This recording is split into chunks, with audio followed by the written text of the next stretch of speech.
Een mislerde inhelactie had de oorzaak geweest van het slimme ongeluk op de Amsterdijk justermiddag. Een auto zou een camper inhellen, maar die ging krek naar de linkerbaan. De bestuurder van de camper stuurde waarom, maar rekken door een kern van vorm. Bij het ongeluk rekken een man uit Sliedrecht slim verwoenen.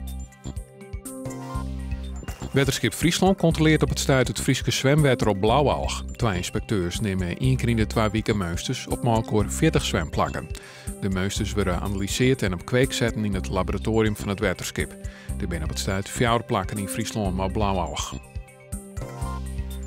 De rechter bepaalt dat het Transfestival Sci-Fi in recreatiegebied de Groene Ster bij Ljout teruggaan mag of net.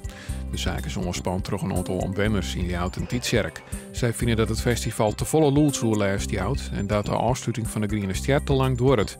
Het 5-daagse festival begint 27 augustus. In Bolzert is de eerste etappe van de Eneco Tour. Het peloton gaat eerst naar huis, later volgt een ronde door de Zuidwesthoeken, onder andere door Sleert, Starem en Hielpen. Omroep Friesland stuurt de Friese etappe van de middag live uit van 3 uur ouwe. Het waar, Joen is nog lang warm. Vannacht zakken het kwik naar een graad of 16. Morgen een warme dag, maar flink wat zinnen en 23 graden. De wind is zwak tot matig en komt uit het maat eersten.